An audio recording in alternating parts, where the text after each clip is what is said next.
celestiales de maldad. Ahora, el Señor nos dejó una promesa, que es esta, ¿no? Él nos dejó esta promesa de que en el nombre de Jesús íbamos a pisar serpientes y escorpiones, íbamos a echar fuera los demonios. Pero para eso el Señor nos tuvo que dejar una armadura, ¿sí? Amén. Y hoy vamos a hablar un poco de la armadura del Señor. Vamos a Efesios 6.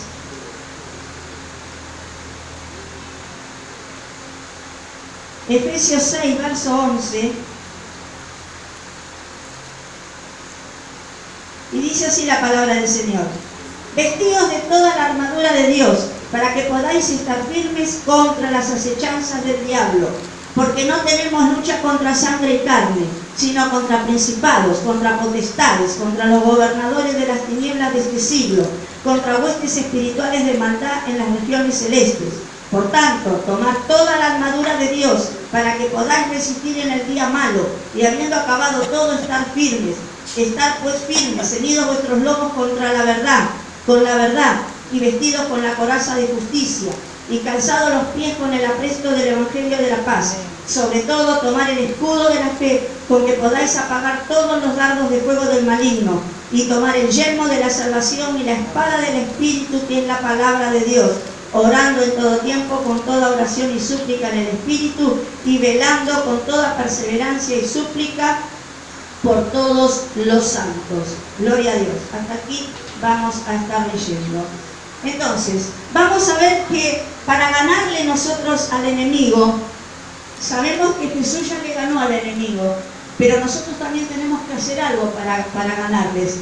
Nosotros debemos de vestirnos como el Señor nos está mandando en esta palabra, para que podamos tener éxito y podamos pisarle la cabeza verdaderamente al enemigo. ¿Por qué hay tantos cristianos que dicen, sí, al diablo lo tengo bajo mis pies, yo le piso la cabeza y qué sé yo? Y vemos cómo el demonio se mata de la risa de esos cristianos que dicen que lo tienen bajo sus pies. ¿Por qué? Porque no están vestidos con la armadura. Entonces, vamos a ver que Pablo, él estuvo preso unos cuantos meses, estuvo en la cárcel, y él dice que estando en prisión fue custodiado por soldados romanos. Y mientras él estaba custodiado por esos soldados romanos, él estuvo observando la vestimenta de esos soldados. El Señor le hizo ver todo lo que tenía la armadura de esos soldados, ¿no es cierto? Entonces, una de las cosas que aquí el Señor nos dice en lo que leímos recién, primeramente dice que nuestra lucha no es contra los seres de carne y hueso.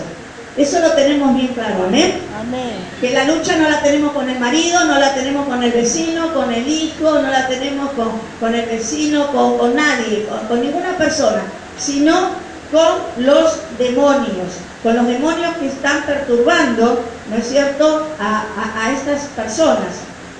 Entonces, dice esta palabra que hemos leído, que tenemos que revestirnos para resistir en el día malo. Amén. ¿Revestirnos de qué? De la armadura. El día malo, estamos en los días malos. ¿Cuántos dicen amén? Amén? Porque todos los días pasa algo malo, porque todos los días hay cosas nuevas, distintas y malas, ¿no es cierto? Entonces necesitamos estar revestidos de la armadura que el Señor nos ha dejado. Entonces, primeramente dice que nos revistamos con el cinto de la verdad. ¿Sabes que en la armadura romana del tiempo de Pablo, el cinto que iba alrededor de la cintura del soldado, dice que era una de las piezas más importantes del equipo? ¿Por qué? Porque todo era mantenido por su cinto. O sea, si no estaba bien puesto, todo se le iba a caer, no estaba nada seguro. Quizás los varones pueden saber que si no se ponen un cinto y el pantalón les queda un poco grande y no se ponen el cinto, mamita, ¿no es cierto? Entonces, Pablo vio que el cinto de los soldados tenía que estar bien asegurado, porque eso contenía todo y hacía que todo estuviera seguro y que no se cayera. Ahora, Pablo nos dice que la primera pieza fundamental de la armadura en un cristiano es el cinto de la verdad. Si el cinto no está bien puesto, se caerá. Quiere decir que si no estamos cimentados en la verdad, caeremos. Entonces debemos de conocer las Escrituras a través de estudiar la palabra. Acá se está refiriendo, el cinto de la verdad se está refiriendo a cuál verdad. No está diciendo que sí, por supuesto, dice que los mentirosos no entrarán en el reino de los cielos, pero no se está refiriendo a que usted mienta o no mienta. Acá se está refiriendo a que usted tenga ceñido los lomos con la verdad. ¿Y cuál es la verdad? La palabra de Dios. Esa es la verdad pura y exclusiva.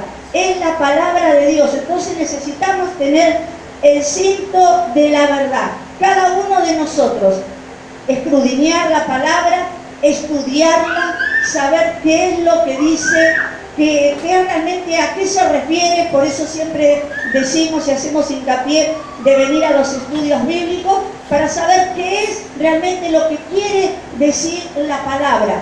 Entonces, primeramente tenemos que estar ceñidos con la verdad de Dios, con la palabra de Dios.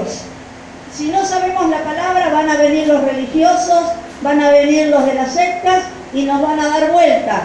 Por eso necesitamos conocer la palabra.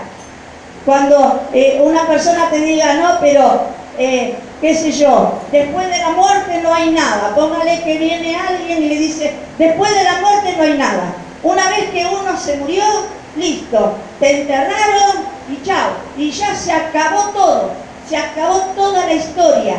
Mentira del diablo. Usted tiene que conocer la verdad. ¿Cuál es la verdad? La que te hace libre. ¿Cuál es la verdad? La que te dice que hay un cielo y hay un infierno. Que si yo me muero con Cristo me voy al cielo, pero si muero sin Cristo me voy al infierno. Esa es la verdad que tenemos que proclamar, la que tenemos que decirle a la gente. En nosotros tiene que estar la verdad. No importa si te quieren avergonzar, no importa si te dicen cosas que te duelan, porque la gente te dice cosas horribles, porque el demonio es el que quiere avergonzarte, el que se burla, ¿no es cierto? No importa, nosotros tenemos que estar siempre ceñidos con la verdad, porque no podemos, qué es lo que está bien, qué es lo que está mal. Luego, dice que viene la coraza de justicia. Eso es otra cosa que Pablo vio en el soldado romano, la coraza.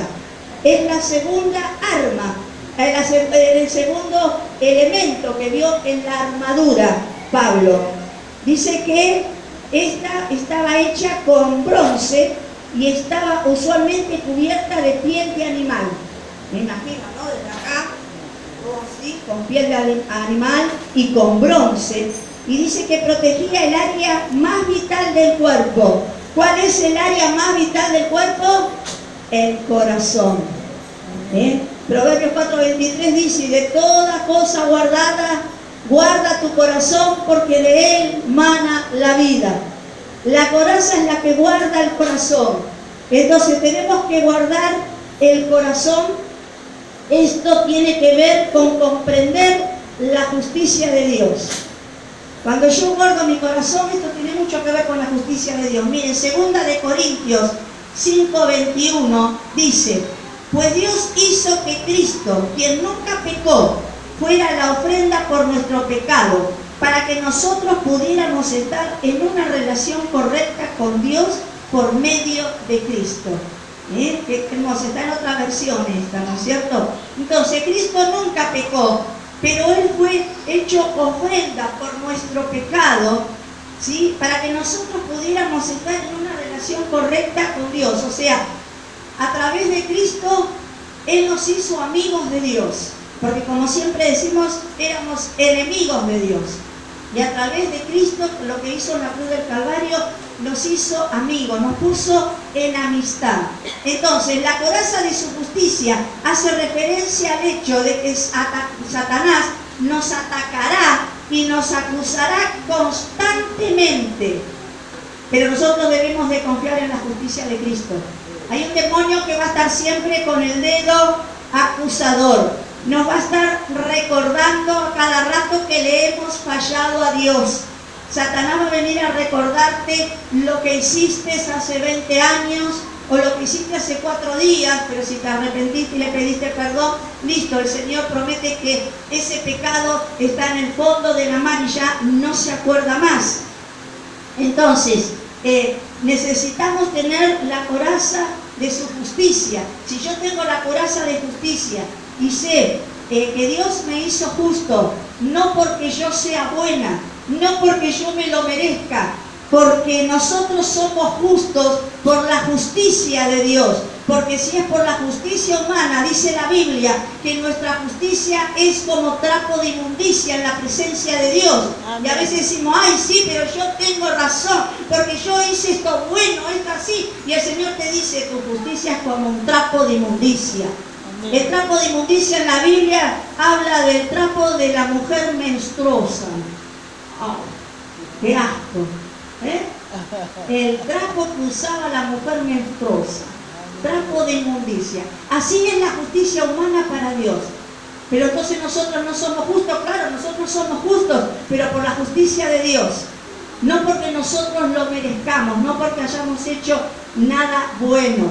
Entonces, al demonio le encanta venir a recordarnos que le hemos fallado a Dios, ¿no es cierto? Pero si tenemos entonces la justicia, la coraza de la justicia, vamos a decirle al demonio, mi justicia ya fue cumplida por la justicia de Dios. Amén. A través de Jesucristo yo soy justo. Eso es cuando el demonio te venga a acusar, cuando te diga, pero si vos eras esto, si vos eras lo otro, sí, pero ahora por la justicia de Dios yo estoy limpio. Amén. Es la justicia de Dios la que nos hace limpios.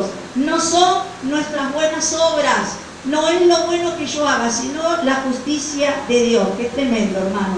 Amén. Luego, el calzado de la paz. En Efesios 6:15 leímos recién, dice, y calzado los pies con el apresto del Evangelio de la paz.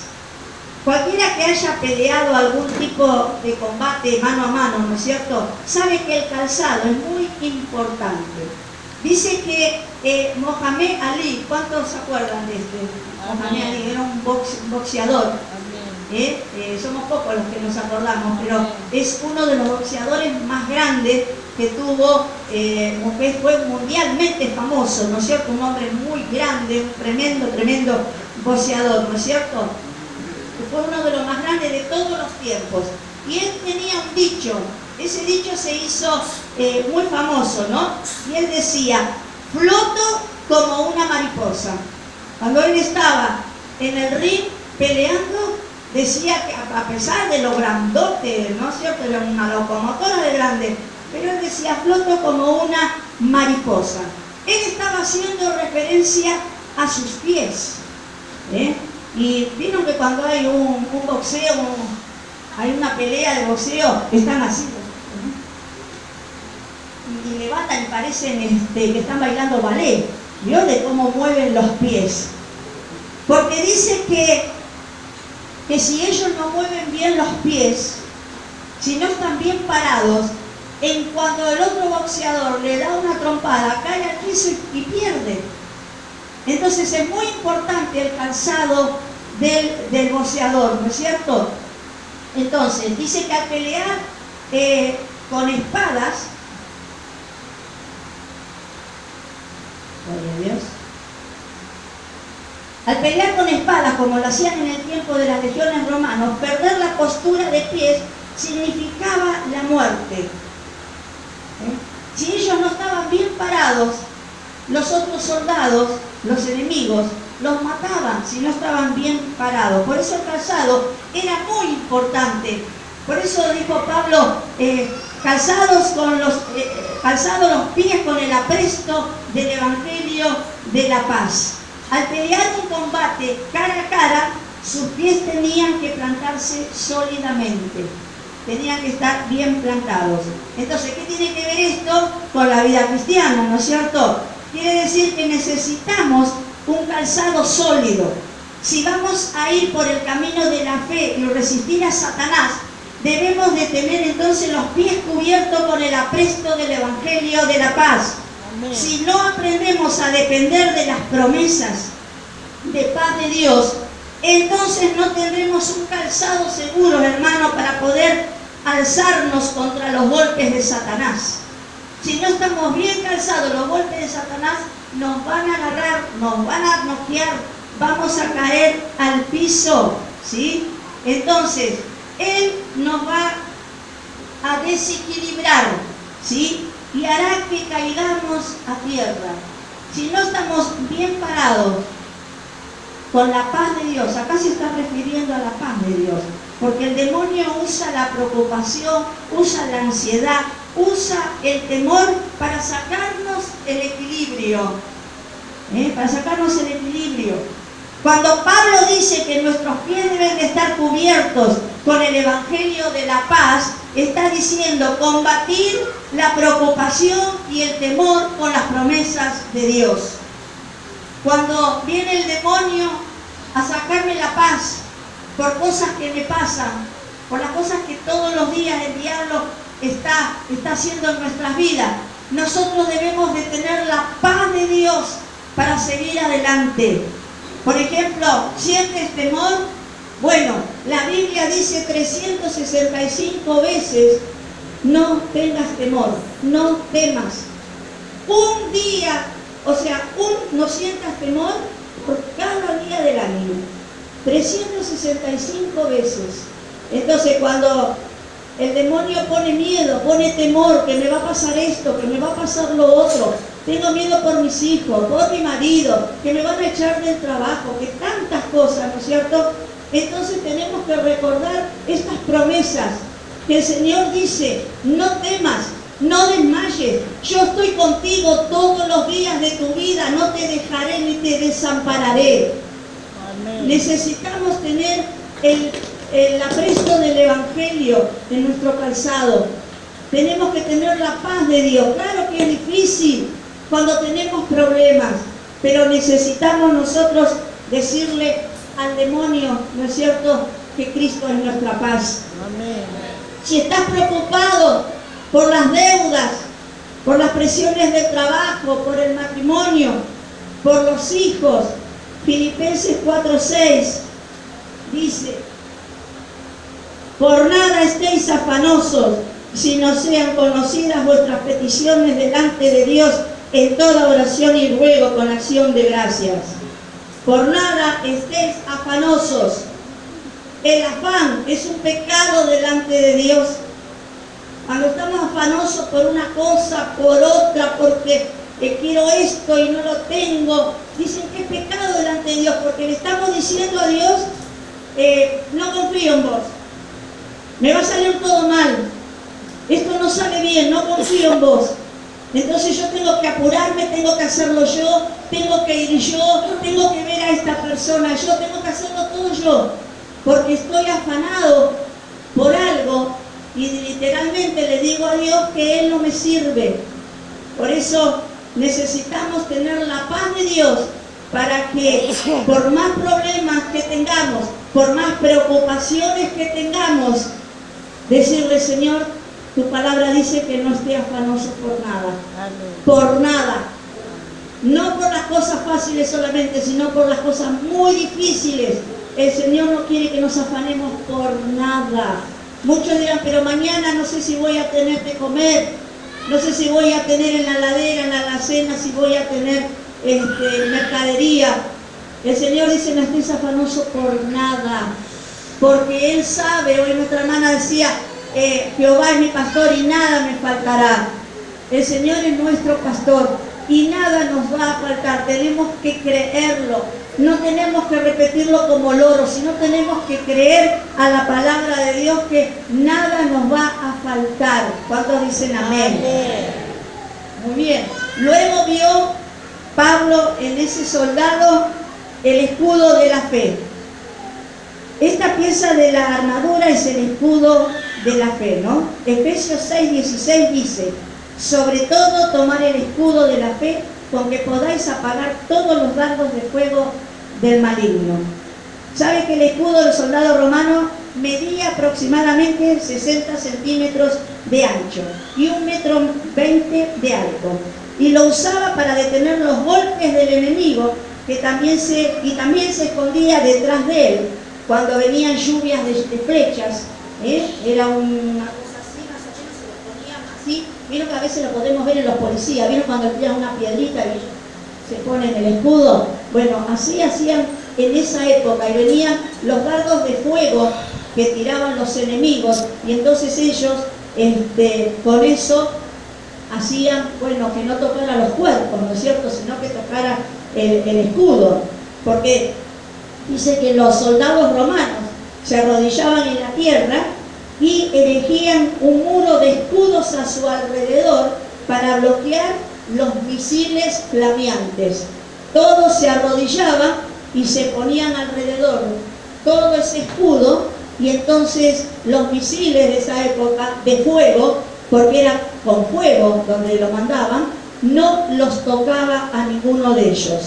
Entonces, esto nos quiere decir que Satanás siempre nos va a lanzar flechas encendidas, con la acusación, con la duda de lo bien que estamos. Te va a mandar una flecha así, porque por tu culpa tal esto y tal aquello, porque vos hiciste aquello, porque vos hiciste lo otro. Esos son los dardos encendidos, ¿no es cierto?, del enemigo. Ahora, si nosotros tenemos el escudo de la fe, ¿qué va a hacer el escudo de la fe? Nos va a proteger. Yo le voy a decir: diablo, no tenés nada que hacer en mi vida, yo tengo fe en Dios, Dios a mí me sanó, Dios a mí me perdonó todos mis pecados, así que no tenés nada que hacer en mi vida. Cuando yo permito que venga a decirme cosas malas y yo digo: sí, tenés razón, diablo, ahí no estoy usando el escudo de la fe. El escudo de la fe es para resistir los dardos del maligno, para demostrar al demonio que tenemos fe en Dios, que antes éramos y hacíamos muchas cosas, pero hoy no, hoy hemos cambiado. ¿Cuántos dicen amén? Amén. Necesitamos creer que Cristo nos dio paz, nos da paz y nos da protección. Entonces, hermano, la fe nunca la perdamos. Amén. Que pase lo que pase, y cuesta, claro que cuesta. Cuesta tener fe, hermano. Yo se lo digo, 32 años que estoy en el Evangelio y sabe que cuesta. A veces hay circunstancias que uno dice: Señor, pero tengo que seguir teniendo fe, Señor. Bueno, tengo que seguir teniendo fe. Y escuchar al maligno que te dice todo lo mal que te va, todos los problemas que tenés, y vos ponerte y empezar a luchar con el demonio. Esto es una lucha de todos los días. Es una lucha personal con el demonio. Y vamos a ver por qué viene y dónde viene. Uno de los últimos, el anteúltimo, es el yelmo de la salvación. El propósito del yelmo del soldado romano, tal como el yelmo de cualquier soldado, era proteger la cabeza. El yelmo es un casco, era un casco. Por supuesto, los soldados se ponían un casco, ¿no es cierto?, y con eso protegían la cabeza. Ahora, el paralelo de nuestra armadura espiritual es que el yelmo, el casco, protege nuestros pensamientos. Necesitamos ponernos el casco para proteger nuestros pensamientos, porque el demonio nos tira, ¿no es cierto? Entonces vemos que hay demasiados cristianos atormentados por sus pensamientos, como dijimos antes, con espíritus de culpa, con tantas cosas tremendas que viven atormentados justamente. ¿Sabe que se le mete un espíritu de tormento en la cabeza? Hay gente que vive realmente atormentada, pensando en lo que hizo, pensando en muchas cosas que Satanás se encarga de poner ese tormento en la vida de la gente, a través de la mente, ¿sí? Sobre todo la culpa. Entonces hay muchos que dicen: sí, por mi culpa me separé, por mi culpa esto, por mi culpa mi hijo tal cosa, por mi culpa lo otro. ¿Sabe que cuando el demonio logra instalar en la mente el espíritu de culpa, después con el tiempo lo que quiere hacer es insertar un espíritu de suicidio? Después de la culpa viene el suicidio. Por eso no tenemos que darle importancia cuando viene la culpa a nuestra vida, y tenemos que guerrear y sacarlo de nuestra mente y ponernos el casco de la salvación en nuestra cabeza, que nada pueda dañar nuestros pensamientos. Entonces tenemos que colocarnos el casco de la salvación, ¿no es cierto? Y estar también seguros de que hemos sido perdonados por Cristo. Tenemos que colocarnos el yelmo de la salvación, porque hay demonios que dicen, si vos te morís no te vas al cielo, vos te vas al infierno, porque con todo lo que hiciste. Entonces uno le pregunta, hermano, ¿cuántos se van al cielo? Y 4 levantan la mano, y todo el mundo. Entonces, ¿qué quiere decir? Que hay duda, que hay incredulidad. Entonces tengamos cuidado si hay duda de que vamos a ir al cielo. Vamos a levantarnos a la mañana y vamos a ponernos, hermanos, toda la armadura del Señor encima. Vamos a ponernos el yelmo, el casco de la salvación, y creer que Jesucristo murió por mis pecados. Que yo soy salva por su gracia, no porque lo merezca, sino que la gracia es un favor inmerecido. Nosotros no nos merecíamos absolutamente nada, pero por la bondad de Dios el Señor nos hace salvos y nos lleva al cielo. Así que eso tiene que creerlo, hermano. Nunca dude de que se va al cielo. Sí, pero yo le fallo al Señor. Pero pedile perdón, apartate del pecado, apartate de las cosas malas. Pedile perdón al Señor y el Señor te va a perdonar. Tenemos un Dios bueno y perdonador. ¿Cuántos dicen amén? Amén. Y lo último, habla de la espada del Espíritu. Esta espada es un arma ofensiva.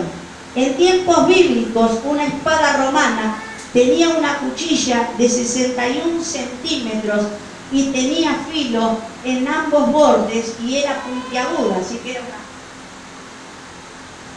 una cosa así más o menos. De los dos lados tenía mucho filo, ¿no es cierto? Ahora, nosotros sabemos que la palabra de Dios es viva, es eficaz y más cortante que una espada de 2 filos. Eso también lo dijo Pablo, porque vio cómo era la espada de los romanos. Y él dijo, así es la palabra de Dios. La palabra de Dios dice que penetra, es tan punzante, ¿no es cierto? Y es una espada de doble filo la palabra, y penetra hasta partir los tuétanos. Los tuétanos es la parte más profunda del ser humano, donde no llega nada ni nadie. Nada puede llegar a los tuétanos. Solamente puede llegar la palabra de Dios a los tuétanos. Solamente puede llegar para transformar a la persona, para tocar ahí ese lugarcito donde no queremos dejar algo que estamos haciendo mal, y ahí la palabra te penetra y te toca ahí. Es la palabra, no es la voz de la persona, sino que es la palabra que te penetra. Porque muchos dicen, ay, no puedo soportar esto, me voy. Muchos se levantan en la mitad de la prédica y se van como corriendo. ¿Por qué? Porque la palabra, que es como espada de doble filo, está queriendo meterse ahí en el corazón y está tratando de meterse, redarguir, ¿no es cierto?, de pecado. Y entonces muchos se van corriendo. ¿Cuánta gente se va de la iglesia porque no soporta la palabra? No es que no soporte al predicador, sino que no soporta la palabra, porque esa es la que nos convence a nosotros de todo pecado, la que nos muestra que estamos haciendo mal las cosas, la que nos enseña. Amén. Amén. Entonces necesitamos nosotros guerrear con la palabra de Dios. Acuérdense que Jesús, cuando estuvo en el desierto, estuvo 40 días en el desierto, vino el diablo y lo tentó durante 40 días, ¿sí? Y cada cosa que le decía, Jesús le respondía a través de la palabra. Él no lo insultaba, él no le decía cosas feas, él le contestaba a través de la palabra. Y uno puede decir, ¿cómo que Jesús le contestaba a través de la palabra? Claro, a través del Pentateuco, a través de los libros de la ley de Moisés. Todo lo que Jesús le responde en Mateo 4 al diablo está en el 5.º libro de Deuteronomio. que es el libro de la ley que lo escribió Moisés. Entonces Jesús conocía la palabra también como nadie, y entonces le contestaba a Satanás a través de la palabra. Y nosotros tenemos que aprender la palabra, tenemos que aprender versículos para cuando venga una necesidad X a nuestra vida, poder nosotros pelearle al demonio y decir: diablo, escrito está, como decía Jesús, escrito está. La palabra del Señor me dice esto, me dice aquello, me dice lo otro, escrito está. Esa es la verdadera guerra que tenemos que hacer nosotros, los hijos de Dios. Eso es como debemos nosotros resistirle al diablo. Tenemos que resistirle. Dice que si le resistimos al diablo, ¿él qué va a hacer? Él va a huir de nosotros. Entonces necesitamos tomar las promesas de Dios, hablar las promesas de Dios. Cuando estamos orando, hable las promesas de Dios. Dígale al diablo lo que Dios dice en su palabra. Utilice la palabra entonces como una espada, ¿sí? Afile, hermano, su espada. ¿Cómo se afila la espada? Conociendo la palabra para poder vencer al enemigo. Satanás nos ataca diariamente, hermano. No hay un día que no nos ataque. Revisemos nuestra armadura, que esté pulida, que esté aceitada, que esté lista todo el tiempo, que no se oxide, nuestra espada, hermano. Eso viene a través de la palabra de Dios. No se me va a oxidar si yo estudio la palabra de Dios. Si no, la espada de muchos creyentes está oxidada, está con herrumbre, está ahí tirada. ¿Por qué? Porque no la estudia, no la escudriña. Usted va a casa de algunos hermanos y de repente dice: bueno, vamos a compartir un versículo. Ah, sí. La Biblia, ¿dónde era que estaba? Así. Y te la sacan de ahí de un estante y vos le pasás el dedo y sale tierra. ¿Por qué? Porque no la leen nunca. Hermano, si no quiere ser avergonzado, si no quiere que Satanás lo avergüence a través de alguna persona, a través de alguien de alguna secta, comience a leer la Biblia. ¿Cómo va a conocer al Señor? ¿Cómo va a conocer a su Padre? Hermano, si no lee la palabra. Cuando usted ora, usted le habla a Dios. Pero cuando usted lee la Biblia, Dios le habla a usted. Porque la Biblia no contiene la palabra de Dios. La Biblia es la palabra de Dios. Entonces muchas veces decimos: ay, a ver si viene algún profeta y me habla y me dice algo. Lee la Biblia, la mejor profecía es la Biblia. Buenísimo, gloria a Dios por lo que nos puedan decir los profetas, claro que sí. Pero la mejor profecía que tenemos es la Biblia, hermano. Hay que leerla, hay que estudiarla, hay que hacer estudios. Usted mismo puede en su casa hacer un estudio temático. Agarra la Biblia y dice: ay, me interesó esta palabra. A ver, y entonces empieza a buscar en la concordancia. Vaya al mataburro que no muerde. Tenga diccionarios en su casa. Diccionario de los comunes, de los chicos, y si puede comprarse un diccionario bíblico, también es mucho mejor todavía. Pero estudie la palabra, escudriñe la palabra de Dios. Necesitamos estar provistos de toda la armadura, desde que nos levantamos hasta que nos acostamos, hermano. Porque si no, el demonio hace desastres en nuestra vida. Hace desastres, después estamos ahí. ¿Por qué? Porque le damos la razón al diablo. Sí, diablito, también tiene razón. Que Dios nos ayude, hermano, a tener esa armadura que el Señor nos manda a tenerla, esa armadura espiritual, donde los dardos del enemigo tienen que chocar y caer al piso, no tienen que entrar al corazón. No tenemos que permitir que entre al corazón. Por eso tenemos que tener el escudo de la fe aquí. Tenemos que tener la coraza.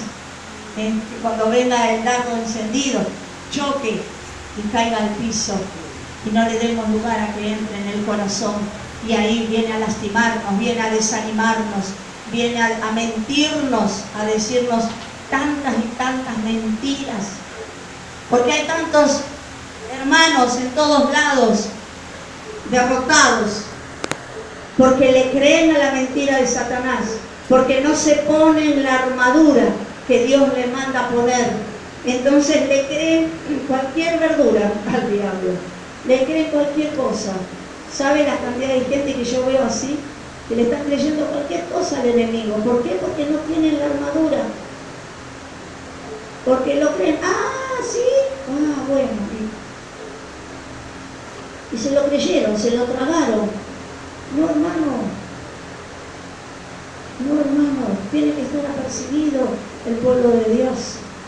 Acuérdese, como siempre digo, que el Señor dice en su palabra: mi pueblo pereció por falta de conocimiento. Cuando no hay conocimiento de la palabra, el pueblo perece. Al pueblo se lo come el demonio cuando no hay conocimiento de la palabra. Por eso, hermano, esto es personal. Usted puede venir aquí, le podemos enseñar la palabra, podemos hacer estudios bíblicos, podemos hacer muchas cosas, pero hermano, esto es personal. Esto es personal. No espere que la iglesia empiece a hacer los estudios, empiece usted en su casa a hacer estudios, y cuando hagamos estudios, véngase también. Yo, mire, era una loca que me enganchaba en cuanto a estudios, seminario, congreso, ahí estaba yo, ahí salía corriendo. Por eso yo fui muy crecida, desde que me convertí, tenía 2 meses de convertida y daba estudios bíblicos. Y todo me decía, wow, vos vas a ser una sierva, vas a ser una pastora. Y yo sacaba volando, ¿qué pastora ni pastora? ¿Sabés lo que está en el zapato de un pastor? Le decía, nunca voy a ser pastor, le decía. ¿Sí? Pero escudriñaba, me metía en la Biblia, me metía en los institutos bíblicos, me metía en todo lo que pudiera, yo me metía. Porque yo tenía sed y hambre de la palabra de Dios. Yo a la iglesia nunca fui por ningún hombre ni por una mujer, nunca fui por ningún ser humano a la iglesia, siempre fui exclusivamente por Dios, porque yo me enamoré de Dios, me enamoré del Padre, del Hijo y del Espíritu Santo. Entonces quise aprender, quise escudriñar, quise saber quién era realmente Dios, porque a mí me habían vendido un Dios castigador. Si haces algo, Dios te va a castigar. Tened cuidado que Dios te castiga. Yo me crié con eso, que si hacía tal cosa mal, Dios me castigaba. Entonces, más o menos la imagen que yo tenía de Dios era más o menos un nazi con un revólver o un látigo, no así, esperando para pegarme. Esa es la imagen que te da la religión, la imagen de un Dios malo, de un Dios castigador. Entonces, cuando yo empecé a estudiar la Biblia, me di cuenta que Dios era amor. Amén. Que Dios no castiga, pero sí disciplina. Porque al que ama, disciplina, como buen padre que es. Pero no es un Dios castigador, como la religión siempre nos ha vendido. La religión nos vendió a un Dios limosnero. Limosnero. Por eso cuesta tanto en las iglesias que la gente le dé una buena ofrenda al Señor. ¿Por qué? Porque la religión nos enseñó, pasar la bolsita, a ver la limosna, denle la limosna a Dios. Entonces la gente ponía su monedita, ponía sus 2 pesitos. Eso es lo que enseñó la religión, que es un Dios castigador y que es un Dios limosnero. Mi Dios no es ningún Dios limosnero, es un Dios rico, dueño del oro y de la plata, de todo lo que hay en el cielo, en la tierra y debajo de la tierra.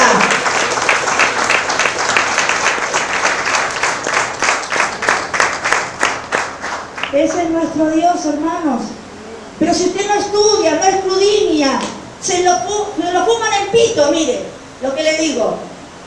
Necesita saber la palabra para poder retrucarle, para poder decirle a aquel que le está enseñando mal, no, así no es. Usted tiene que saber la palabra para saber si aquí le estamos enseñando bien. yo, las pastoras, las hermanas, las que predicamos, usted tiene que seguirnos con la Biblia y saber si se lo estamos enseñando bien o no. Mire, hoy leí en el Face una nota sobre Benny Hinn. Todos conocemos a Benny Hinn, ¿cierto?